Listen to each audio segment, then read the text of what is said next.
Hello, welcome to AI in Action. My name is Maury, and I'm here with my husband Jim, but I'm actually virtually here with my husband Jim because I am not in Lano tonight. I'm actually going to be working remote for a couple of days. Our daughter is going back to work tomorrow, 12 weeks after she had our grandbaby. So, we're separate for tonight, and that's okay. Well, Because you guess what we're going to also do? We're going to you use al- technology and we're going to talk about AI. you also have a AI meeting, don't you? Yes, I have the Austin AI Alliance. We have our monthly meeting. Anyone out there listening, if you're in the Austin area, join us at Austin Community College, Rio Grande campus. We meet once a month on the third Wednesdays. It's a really great alliance. It has a lot to do with just what all's going on concerning artificial intelligence, not just in Austin, but the 10 surrounding counties, the 10 CapCog area, as we call it. So, but anyway, because we will be presenting at Texas A&M May School of Business on the 31st about the future of workforce, we have been doing a lot of homework on the topic because we like to present the latest, greatest. And so today we're going to be talking about the growing disconnect that is between how our educational institutions are preparing students and how the workforce is evolving, especially under the influence of AI. Once upon a time, corporations expected, they were expected to train employees. You got promoted from within. I mean, you always heard the stories, and I remember the movies in the 80s, right? About, starting out in the mailroom and all of a sudden you're the CEO of the company 10, 15 Yeah, years no, it's later. the secret of my success. You love that movie, even I though it's love that such a movie. cheesy movie. But they did it because they wanted to build institutional knowledge, right? And yeah, But uh, but they said that's fading really fast. That it's there's been many, fading for a while. and we're going to talk about that because there's all these different roles, especially the entry level ones. They're either being eliminated or automated, and so it's leaving all these graduates that are getting out and trying to get into the workforce. They're basically sidelined, right? Even before they begin, they're getting sat on the bench, and then meanwhile, you've got this educational policy that's like shifting, like specifically in Texas, we have a $1 billion voucher. That's pretty Um, recent too, isn't it? it's very recent. It was signed, right before the school year. It was Yeah, I signed remember where you that. can now use the voucher program. And what it's allowing you to do, it's allowing you to do like these educational savings accounts, that like kind of like a 529 savings account. Well, and the And state it's let it contributes to it. the state can, That's the whole yes, thing. That's the thing that makes it different because putting your own money in you could do for a long time, but now right. all of a sudden they're saying you can use public money, tax dollars, instead of going to the local public school district. They can go to your homeschool or your charter school or Private whatever. So it, school, it whatever, right? redirects those public funds toward these non. I'm not going to Anyway, get off on these entities that have no particular oversight whatsoever that are right. allowed to know this. That's why they're popping up everywhere. You Yes, got little yeah, pop because up they want schools. to make the money. They want to make the money. They want you to pay Yeah, them. it's And like it's there's like been after a good hail. several that have closed down. Yeah, it's like a good hailstorm here in Texas. Mm-hmm. Right after you have a big hailstorm, all these little pop up tents come up all over the place for hail damage Mm-hmm. repair. Well, now we've Yeah, got and pop up roofers. schools. Yeah, Yeah, and roofers. exactly. Now we got pop up schools that are coming up. And the thing is they don't have any obligation to tell you they're going to close one day before school starts. Right. As It's far as I happened know, they several have no times. rules. Well, I don't know how many times this happened, but I have read about even one time. They had a big one in California that did that. Anyway, I could get off on that topic for the next hour, so I probably shouldn't. So let's talk about what we're going to talk about in this episode, and Yes. no ranting aside. So in this episode, we're going to explore how corporate America's abandonment of on-the-job learning, okay? Yeah, and Education's narrow, how it's narrowing toward standardized testing and AI-driven job disruption. It's like colliding, there's a big okay? collision course. The thing is, There's, go ahead. okay. The thing is the abandonment of on the job training that you and I tend to, because we're Gen Xers. It's not really the fact that we can hide the fact that we're seasoned a little bit. And when you look at our seasoning, we tend to look at things with a longer timeline.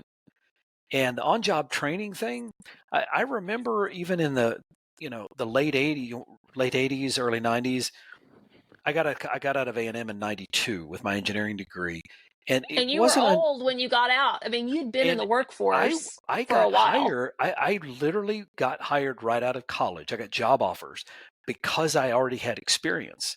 Right. But I had new grads that were graduating the same time I was. There was no possible way other than internships that they could have any real experience. But there was Hmm. already an expectation, especially if you were in computer science. Now, engineering was a little different, but computer science was, we want you to be a programmer for the past 10 years, even though you're 23 or 24 years getting out of college, but you need 10 years of coding experience. And nowadays it's even worse. So Right. that whole And we'll on the talk about job that in a training second. thing is kind of gotten ridiculous. But let's look at Right. some headlines. You asked me to get some headlines. Yes, I So I did. got some headlines specifically about this whole concept of, we're really focusing on what's coming next, but we really don't feel like you can understand that unless you know where we came from and where we are right now. Right. I And mean, right if now, you don't companies know are laying off. history, if you don't know history, you're going to repeat history. You're doomed to repeat it, I think is the old saying. Yes. So companies, I'm seeing headlines everywhere. Here's one in Business Insider. Companies are blaming AI for layoffs, but the reality is, we just talked about that. They've been laying off forever and using whatever excuse was convenient at the time, because they want to get rid of the two ends. They want to get rid of the people that have been there a long time with that corporate knowledge you mentioned earlier, because you have to pay them more, and Hmm. they don't want to hire the new people. They don't want to train the new people coming in because that costs money, and they want somebody else to do the training. So all they have is this middle that's getting squeezed.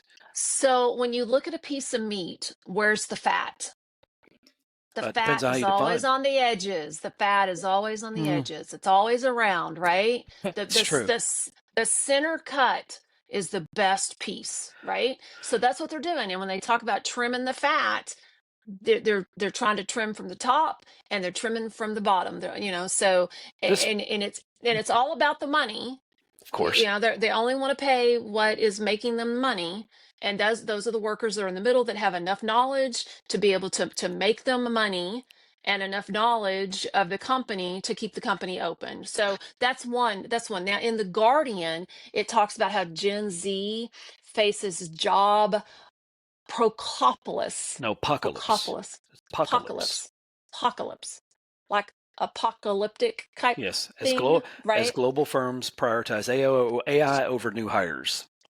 Right. And so that the bottom fat is just easier to trim now. Yeah, but the new hires aren't even bottom. They're not anything. You haven't hired them yet. That's the Right. thing, is they're not even hiring them. The survey, the headline says a survey of business leaders found 41% plan to reduce headcount via AI. Now, this is where we're going to tie this back into education, because if anybody needs to be educated, it's these people that are making these decisions. Mm-hmm. Because I use AI every single day. I use it personally and I use it in my job as a tech director at a school district. And I'm integrating AI tools. I'm doing all these things. And let me tell you, I don't care who you are. You're not going to just throw an AI in there and it's going to take the place of a person immediately. There are No. so many nuances that you've got to think about. So your best case is there's some low hanging fruit, but mostly the low hanging fruit is efficiency AI. And Mm-hmm. efficiency AI you could argue that means I have to hire less people, but it doesn't necessarily mean that I can just lay off people and throw an AI in their place. So But what I think has that is I think they need to be educated, these executives do, about what the capabilities of these AI tools really are. but what's happening is even the headline from Walmart the other day. Walmart said that they are doing a hiring freeze Yeah. until they figure it out. Which goes back to They're our first headline. The real reason is fear of making the wrong move, a workplace guru says. That's right. That's what you just They said in a different that's way, but you said exactly the same thing. They want to figure it out. So now let's look at what there's a thing called HR dive. Companies aren't centering training on their goals, In their goals. but in their goals, but they need to. So the goal is no longer to train the best employee. Okay. Now let's look at this from a different standpoint. A lot of we have been business owners before. Okay. I have owned a restaurant specifically 7 years in the restaurant business. And one of the things that was happening to us quite often is we would get somebody in and I would train them on how to make a great burger, how to do the grill, how to do, I would train them. And then sometimes they went and worked for a competing restaurant or they even started their own restaurant. We had that happen with Okay. the. So if you look at businesses that used to do on the job training, the employees of today are not as loyal as And the they shouldn't be. employees of yesterday. And And they let's talk shouldn't be. about why. Let's get to the next, Hold on. the Bureau of Labor Statistics. So we're gonna skip down a few. We're going to skip down just a little bitty I bit. piled on a lot of different ones, but Employee benefits in the United States for March of 2025. 72% of private sector workers have access to retirement benefits. Access to child care benefits is very low. This shows how benefits still exist but are unevenly distributed. So the latest data says that 72% have access to that means retirement benefits. 28% don't. 28% doesn't have It's any. almost a And guess third. what? Of that 72%, I promise you it is not a guaranteed retirement. Oh no, it's a 401k, It's a 401k, which which we is. both know. Yeah, they sell that thing like it's a guaranteed retirement, but all it is a bunch. They're selling you this idea that It's these equities are always going to keep going up. These stocks are going to keep going up, and we right. saw that when we were living in Florida, and they had the big crash back in 2002, three. There's a crash, whatever. I don't remember when it Yep. was, but there's a crash, and there was people that we knew that were just about to retire that couldn't Or had retire retired. or had We had had to go one that back to work and had to go because back to work. that was a friend of yours, her husband, I Mm-hmm. think. Yep. He had So just retired. yeah, this idea, if you want to say that workers are going to have their own retirement plans, then you also better be offering education as to what exactly that means, because I can promise you we did not get financial education anywhere except on our own, and Mm-mm. we made a lot of mistakes. Exactly. So let's talk for a second because you and I just have made a comment several times in the last, 12, 13 minutes that we have been around the block a few times, right? We we've Couple. we we entered the workforce in the early to mid 80s. I mean, you graduated and entered the workforce immediately. Hell, I started working when I was 16 years old and you I started started working when mowing you were lawns when I was 11. exactly. So, we have been part of the workforce for a long time. And so when we were pulling all of these headlines and getting ready to talk to A&M, one of the things I was like, wait a second, this kind of sounds familiar. Mm-hmm. And so we started looking for older headlines before artificial intelligence was even like being Well, thought about, before when it large came to the language models, workforce. before large Well, language models, I mean, AI has been around a long time. we Large know that language models have not. as I said, before it was even being thought about in the workforce. It's like just a common everyday person using an artificial intelligent thing to do their job, right? So some of those headlines that you pulled, I thought were really, really interesting. One of them was from 2018, and it was from a thing called SHRM. Don't know exactly what that stands for. Entry level experience requirements could be hurting your hiring. What does that Yeah, mean? and this article is literally about the fact that it's what I said earlier. They were asking us, even in the 80s and in the 90s, when I got out. I mean, I got out of A&M in '92. They were this expectation that you came with a ton of experience, Mm-hmm. and this article was that exact topic. You're going to have a hard time getting graduates. We used to make jokes about it. There was fields that were new, like these large language models, that were new that came out even back then, and people would go, "Yeah, we'd like you to have 10 years of experience," and you're like, "But that was just invented 3 years ago. How am I supposed to have Exactly. 10 years of experience and it's in something that just got created?" So this was actually fairly common in technology for someone to literally list experience requirements longer than the field had existed. Now, Okay, if you're in so manufacturing, that's not going to be true necessarily, but it certainly was in technology. let me get on my high horse. You ready? Go for it. Okay, we had 3 kids that went through college, Yes. and we have a lot of friends who have kids who've gone through college. Hmm. And one of the things that we had to do is like, and we really encouraged our kids, you need to get a summer job. You got to get a summer job. And the reason we encouraged this is because we had lived in the era of you got to have experience to get a job. You can't just get out of college and go to work. You got to know how to tie your shoes, right? You have to know Right. something. Hmm. So, one of the things that he did, our youngest one specifically, paid internships are so few and far between. But That is a if fact. you are willing to go work for free and let your mom and dad foot the bill while you're living up in Washington, D.C., We knew people being that an did that. intern for a lobbyist, or Hmm. you're going out and you're doing like, going some overseas location to be an intern for someone, as long as you're willing to do it for free, as a matter of fact, not even having them help pay expenses, then by God, you can get a summer internship anywhere, right?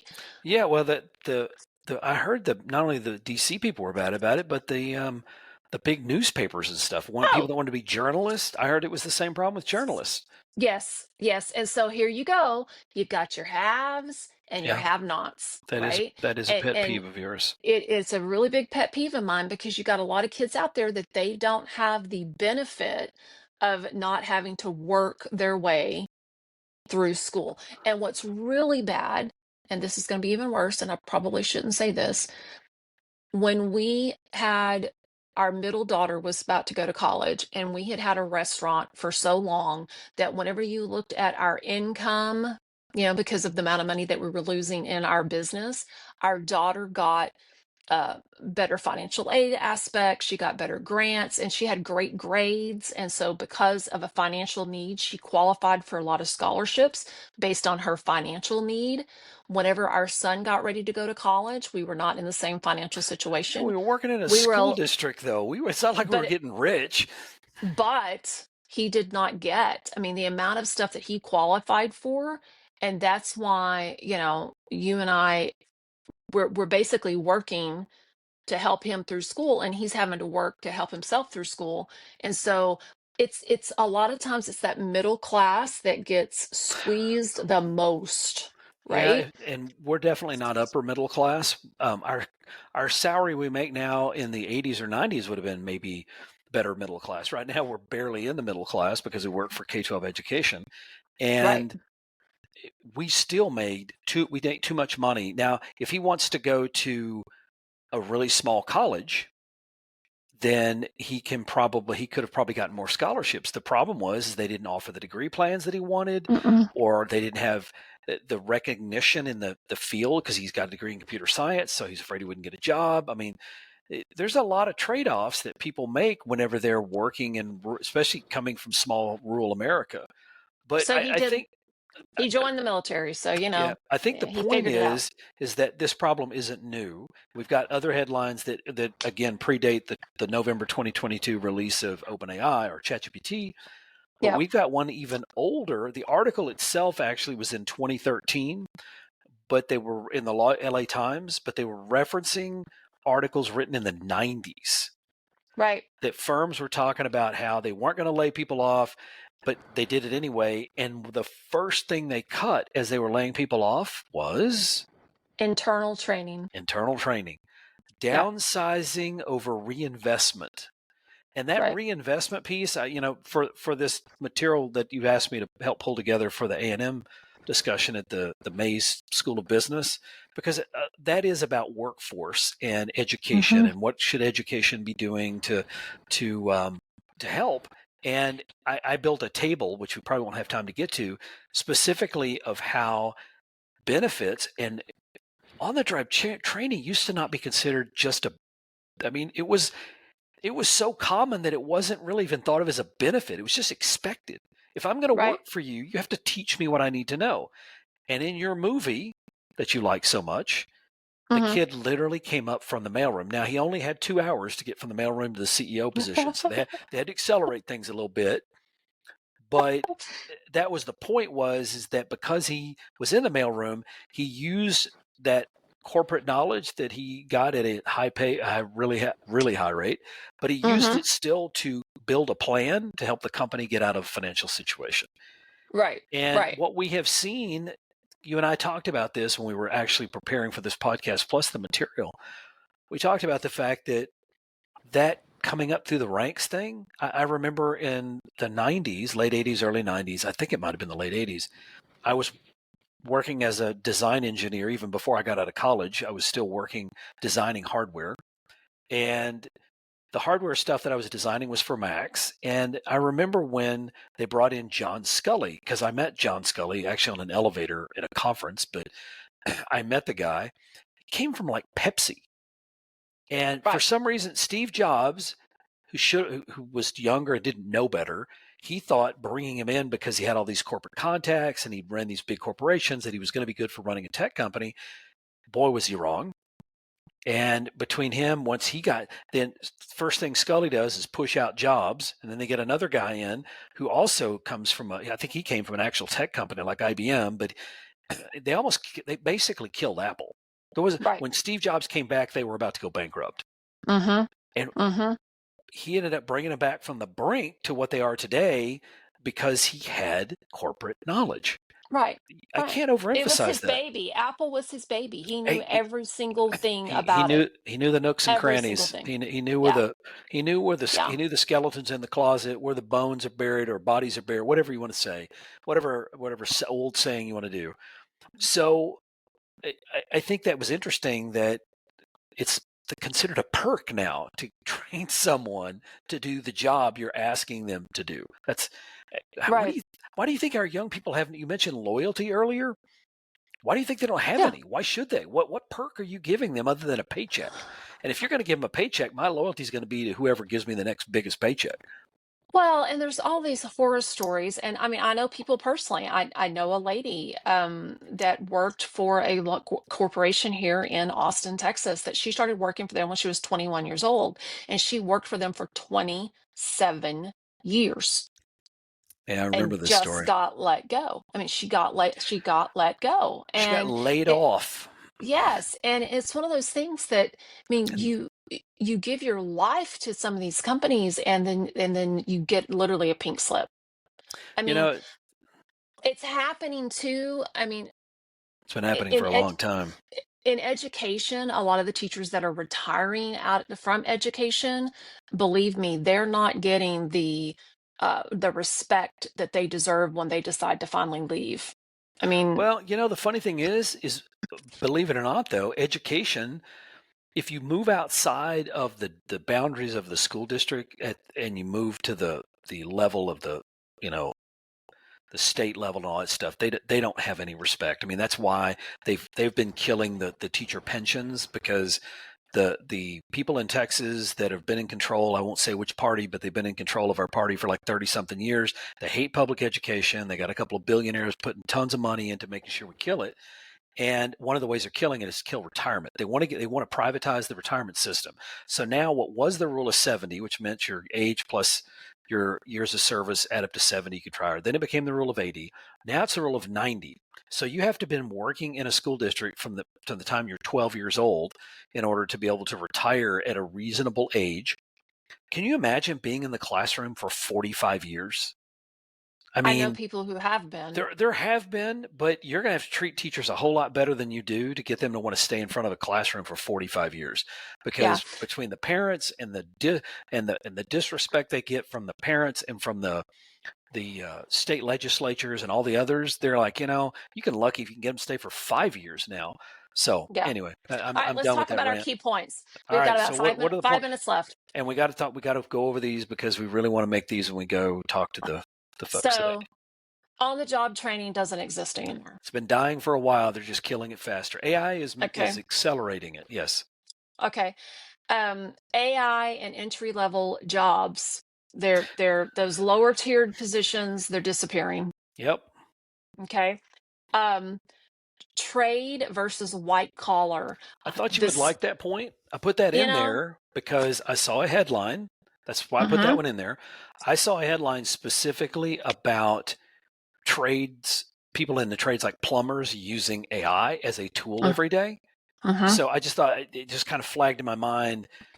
They still do apprenticeships. They still have a process for training people in most blue collar, which is ironic because you would think that these high skill level knowledge jobs that they talk about in the knowledge space would also, they'd want that same level of training. But electricians, plumbers, those kind of positions, they still have it. They still have that kind of stuff. That's And they have a definite certification levels for yes, they like a do. journeyman or a master electrician and so forth and Yes, so on. And it makes you very sought after if you hit those absolutely. levels. So skills trades are they still have the strong Yep, apprenticeships, I thought you'd like that.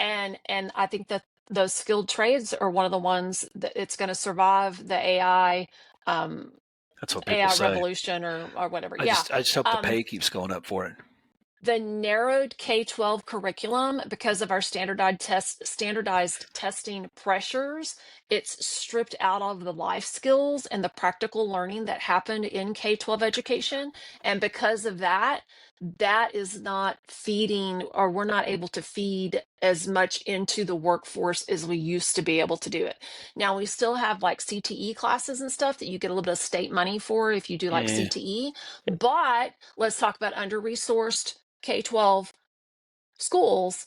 Like right Well, now at our district, we're only able to offer 3 different tracks, and that's it because we don't have the resources to offer more than 3 different tracks of the non-college bound kid. And well, that's it. there's a lot of, we can go into that. We've talked about that for a long time. At the end of the day, they're continuously putting all these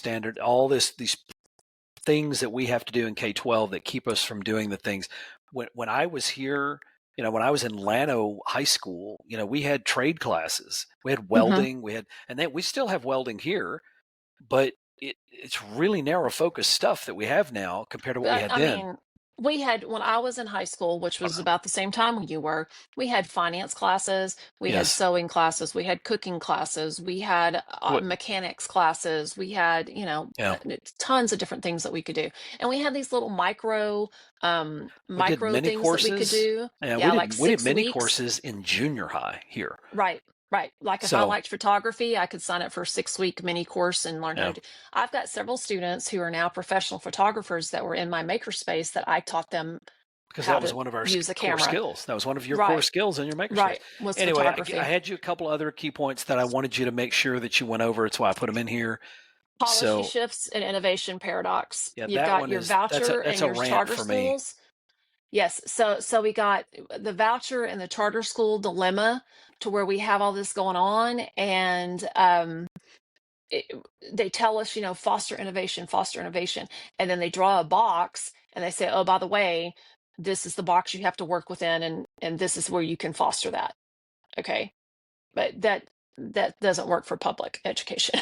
You can't test us to death and not expect us not to teach to the test.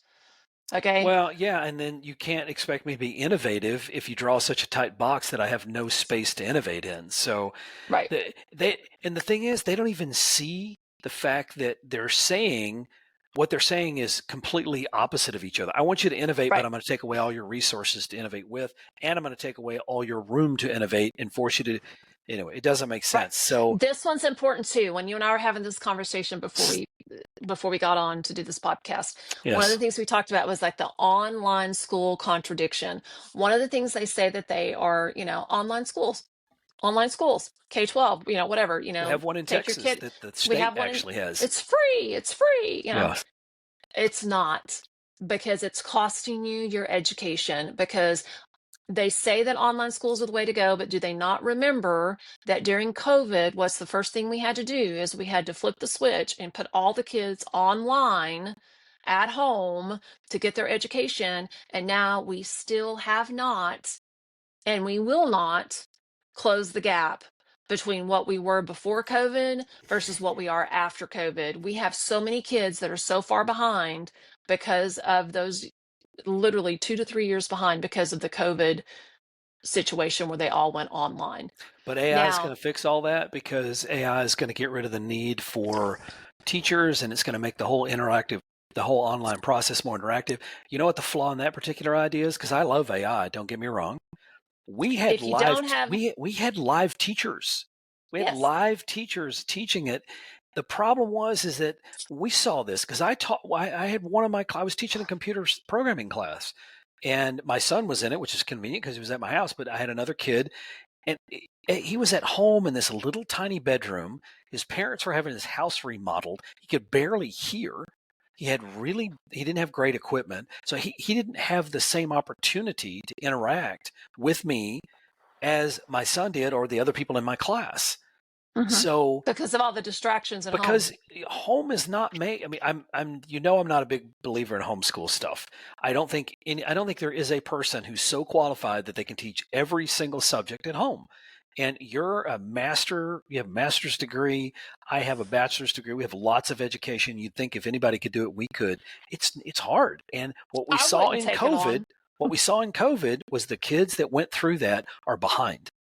And Yes. now you're saying that online schools are a good option when you know that they get them by. Anyway, we're Okay, going to run so out of here's our time. So conclusions. We're out of I, time, Jim. I threw some conclusions in there for you because I wanted you to have a good wrap up. So I let. Okay.